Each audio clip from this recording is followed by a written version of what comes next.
Alphabet cookies. Cookies, obviously, this can be an interesting thing for children. उनकी form में अगर आप alphabets हों या अल्फ़ाबेट कुकीज़ अल्फ़ाबेट की फॉर्म्स में हों, तो वो बहुत आप चिल्ड्रन को वो बहुत ज़्यादा अट्रैक्ट करते हैं।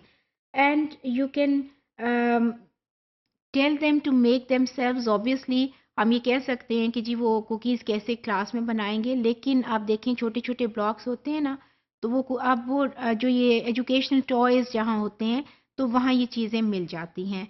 So tell them to your class must be having that material with you and you should be introducing these things to the children।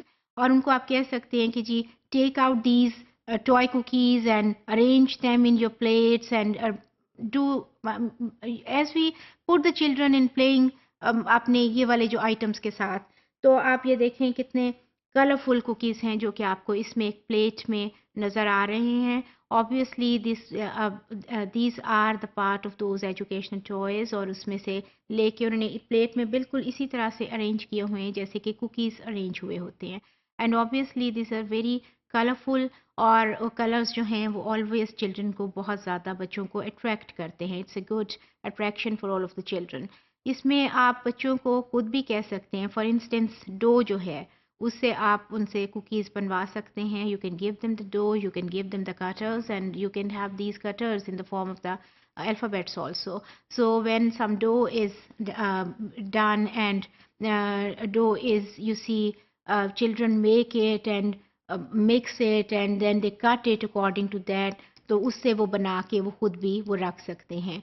And obviously आपको ये भी पता है कि कलर डो जो होती है many times we get color doughs also, so you can tell them to make A in one color and B in another color, so it is easy to recognize the things when they are doing it with their own hands and they are using, and this activities always tell the children and give them the opportunity and space to get involved into that thing।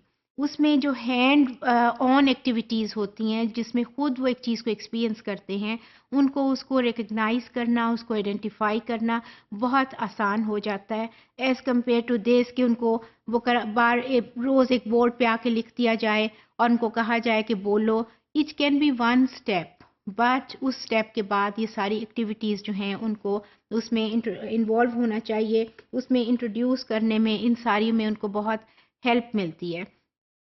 आप देखें ना कि एक चीज़ वो खुद से blocks हैं निकालते हैं और उनको वो अरेंज करते हैं, या वो ब्लॉक्स हैं और उसको वो करके आप वो बिल्कुल इस तरह से वो खेल रहे हैं जैसे कि एक प्लेट में रख के वो उसको सर्व कर रहे हैं या जो भी जिस तरह से।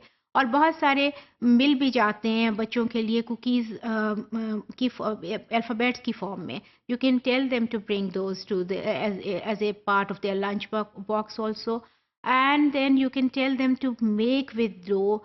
और उससे वो जब बीच में इन्वॉल्व होते हैं, वो बनाते हैं, वो कट करते हैं उनको डिफरेंट कलर्स के साथ, तो उसमें उनकी जो इन्वॉल्वमेंट होती है it gives them to the opportunity to learn it properly. Again इसको देखें कि ये एक्टिविटी बेस्ड क्लासरूम है एंड बहुत ज़्यादा स्टूडेंट सेंटर्ड है।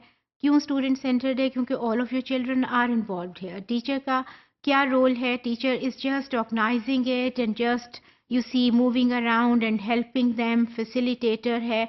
बजाय इस चीज़ के कि teacher is standing by the blackboard and writing it A and B and all, तो वो आपकी क्लास बिल्कुल टीचर सेंटर्ड हो जाती है, which might not give you as much wanted results as can be given by a student centered class।